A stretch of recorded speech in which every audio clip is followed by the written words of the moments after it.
SP साहेबांची भेट आज काही झालेली नाही आहे. पण मला मदत करण्यासाठी, मला न्याय मिळवून देण्यासाठी ॲडव्होकेट सय्यद सिकंदर अली साहेब हे मुंबईहून म्हणजे त्यांना ही घटनेची माहिती कळाल्याबरोबर तिथून निघालेले आहेत आणि इथे येऊन त्यांनी म्हणजे साहेबांची SP साहेबांसोबत तुम्ही काय मागण्या ठेवल्या? हां, माझी वैयक्तिक मागणी अशी आहे की माझ्यावरती वैद्यकीय उपचार ठीकठाकपणे केले गेलेले नाही आहेत. तर वैद्यकीय मंडळाद्वारे माझ्या ज्या काही जखमा आहेत त्याचं निरीक्षण करून, परीक्षण करून ते पण इन कॅमेरा माझ्या त्या जखमांचं परीक्षण करण्यात यावं. आरोपींवरती मोकोका लावण्यात यावा आणि त्यांच्यावरती खुनाचा प्रयत्नाचा जो गुन्हा आहे, जर त्यांनी त्यांच्या FIRमध्ये कलम लावलेलं नसेल तर ते बाय प्रोसिजर त्याच्यामध्ये ॲड करून घेण्यात यावं आणि मला आणि माझ्या कुटुंबाला प्रोटेक्शन द्यावं. अंबाजोगाईची जी घटना आहे ती फार लाजिरवाणी आहे.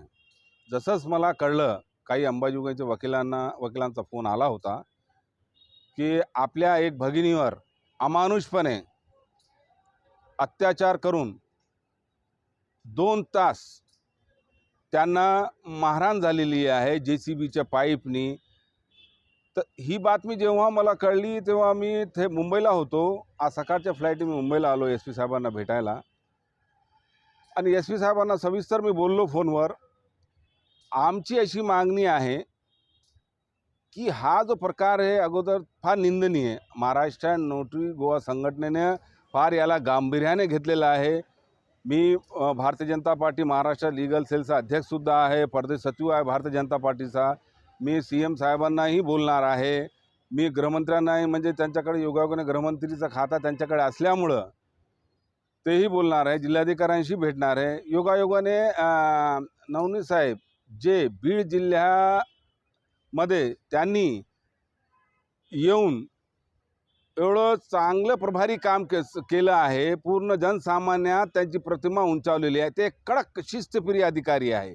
आम्हाला त्यांच्याकडून भरपूर अपेक्षा आहे. त्याच्यामुळं आम्ही बीडला आलो होतो. पण मी त्यांना काल फोनवर बोललो. योगायोगाने ते आज बीडमध्ये नाहीत आणि त्यांनी मंगळवारीचा टाईम दिला होता. पण त्यांना ते सर्व आम्ही पाठवलेलं आहे. आमच्या मूळ मागण्या या आहे की जे आरोपी आत्तापर्यंत पकडले गेलेले नाही त्या आरोपींना कडेकोट शिक्षा व्हावी आणि आमची संघटनेकडून ही मागणी आहे की कारण एक वकील भगिनी आहे, त्यांचा कोणीही वकिलांनी वकीलपत्र घेऊ नये.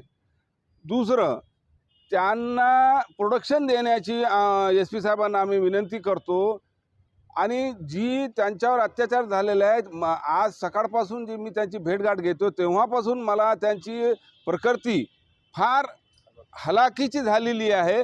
त्यांना ना उभं राहता येत आहे, ना पाणी पिता येत आहे. आता ते अंबाजोगाईला इथून निघतील आणि पुन्हा आम्ही येऊन निवेदन वगैरे तर ऑलरेडी दिलेलं आहे मी. तर आमचं तपास जे DYSP आणि API संबंधित पोलीस स्टेशनचे त्यांनी बरोबर तपास केला नाही असं आम्हाला या भगिनीने, आमच्या ॲडव्होकेट DK मॅडमनी, हे आम्हाला अंजना मॅडमनी आम्हाला सांगितलेलं आहे.